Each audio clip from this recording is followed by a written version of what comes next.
Well, we could talk about springtime, but let's talk song. Today I'm going to look at Mötley Crüe's new single, Dogs of War. Again, zeitgeist thingy. I'm not really into Mötley Crüe. I don't really know any of their stuff. I know that they are a glam rock band from the 80s and their biggest hits is probably Girls, Girls, Girls. This is how little I know about the band. Today we are going to look at songwriting structures. I have no idea what the song is about, so let's get started.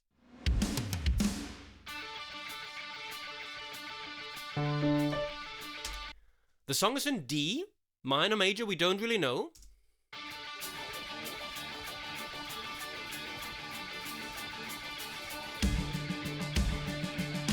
Bastards. Finally, an intro. Bastards. We've seen this in other songs. Apparently there don't seem to be intros in pop music anymore. Thank you, Mötley Crüe, for bringing back the intro. Bastards. Yeah!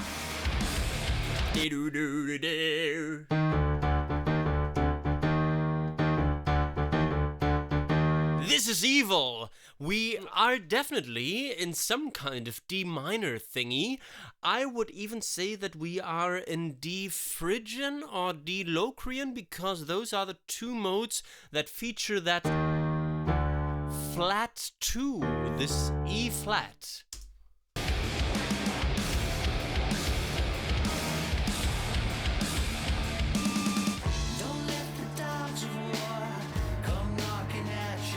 Interesting chords. Don't let the dogs of war. And then, oh, there's the tritone in the melody. So that A flat or G sharp, whatever you might want to call it.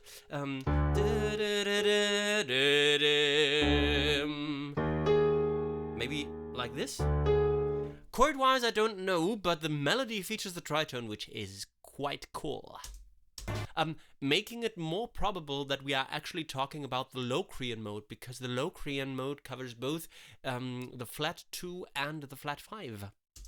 As we're crawling across the floor, they'll make your skin crawl, they'll make the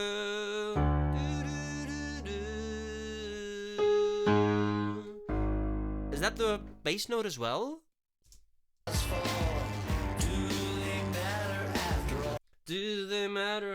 Do they matter after all? Is that what I'm hearing?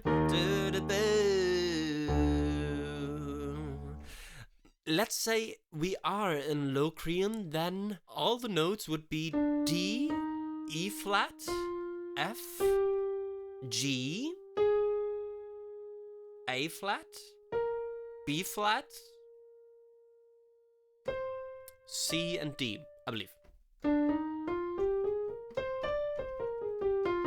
Yes, this is locrian. And then we would have...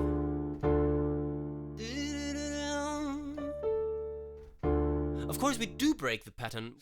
We have to do some kind of modal interchange because there is no mode that covers both the flat 5 that we hear very clearly sometimes, and then this regular 5 that is in the melody when it goes, and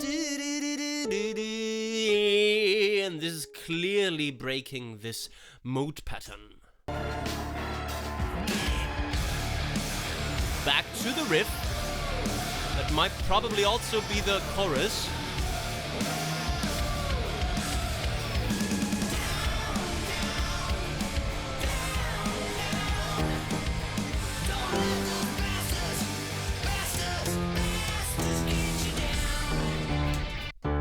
It's almost chromatic.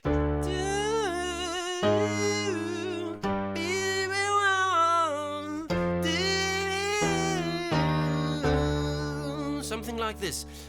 Probably a lot of power chords with not very defined chords in terms of major minor, which makes it very, very powerful. And this chromatic movement is very, very metal. Not so much thinking in terms of harmony, thinking in terms of what makes sense, but it's just cool to play that chromatic power chords all the way down. Black out the bright white noise, stand up and we'll destroy. We In terms of lyrics and also melody, we have a very clear shape of the verse, right? We have got two short lines that rhyme and a longer one that is then unresolved. So we have this dee-dee-dee-dee-boo-boo, dee-dee-dee-dee-dee-dee. Those two are lines 1 and 2, if you will. Those two rhyme with each other. And then we have unresolved, doesn't go anywhere, and we don't really see the rhyme. Maybe the second half of the verse then binds both together. We are going to see this. A black wolf is standing at our back door, staring at the bloodstain on the floor. They broke the rhyming pattern there, because here they had lines of 5 and 6 rhyming with each other. I don't know if they did that in verse number 2. It might be cool, it might also be deceiving the listener and confusing the listener up to a point where it might seem unprofessional.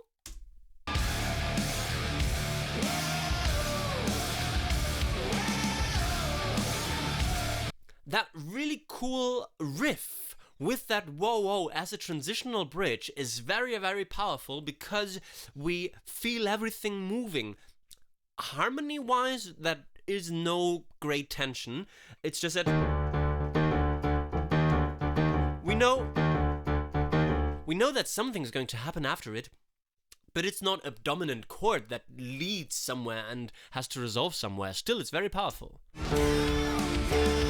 Really cool.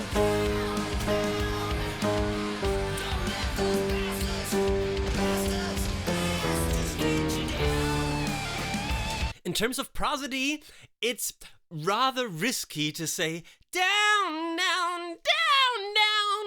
You don't really go down with the melody, do you? Don't let this bastards get you down, and this being a roar like a rebellion, it makes a lot of sense. When looking at the word down, this is not how the melody moves. The melody moves up. Guitar solo, what else? On the chords of the chorus,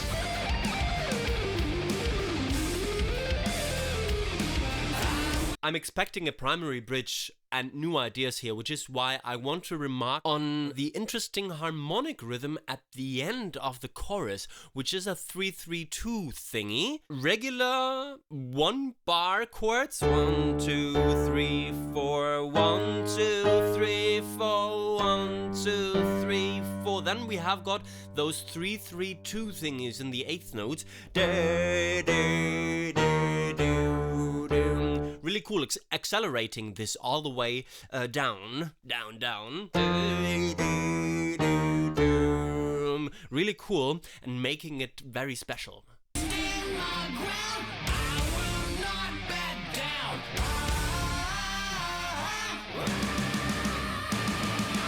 It's cliche lines all the way through, right? I will stand my ground, I will not break down, but still cool.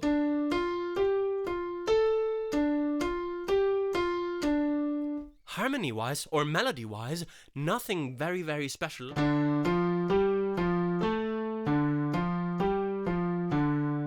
But in this metal riffy context, and with all the instruments playing it together, of course it makes perfect sense. Back to the intro. Back to the last chorus.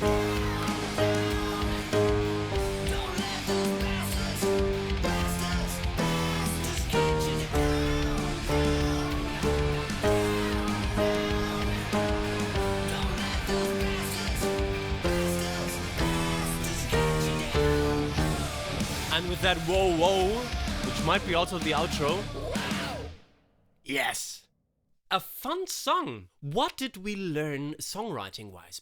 So there are a couple of boxes to tick when writing a... I'm really terrible with genre, but power metal, fist in the air song. Which is something that I did not expect by Mötley Crüe. First of all, experiment with that flat 2 thingy, right? Might either be taken from the locrian mode or from the phrygian mode.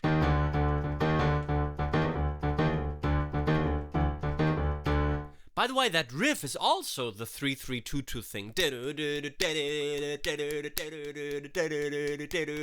Just like the end of the chorus. So repeating harmonic ideas throughout the structure makes a lot of sense.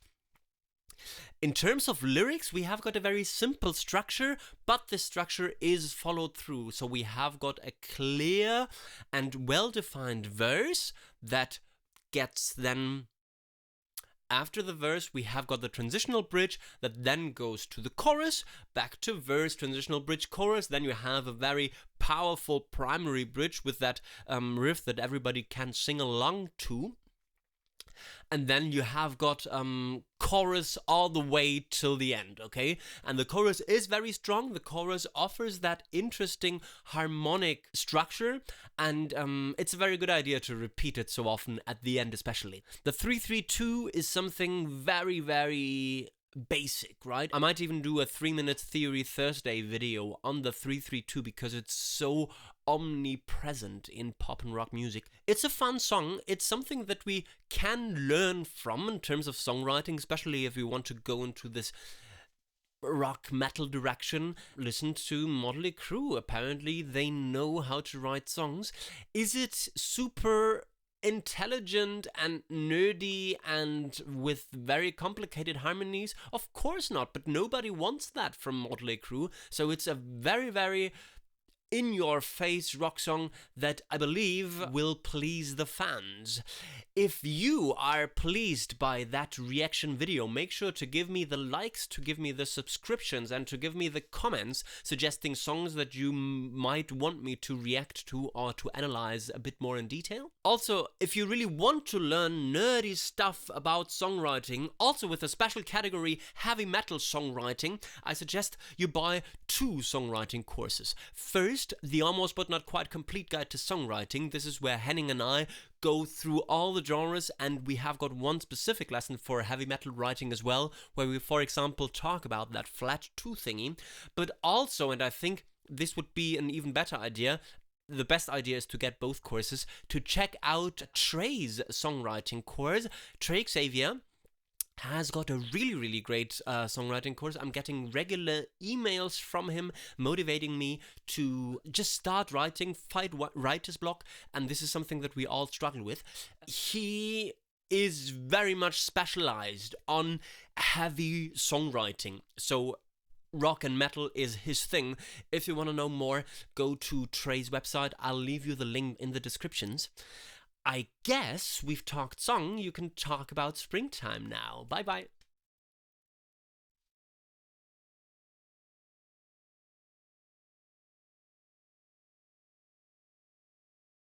Let's look at the... Bit my tongue. Oh, it hurts. Hurts like hell.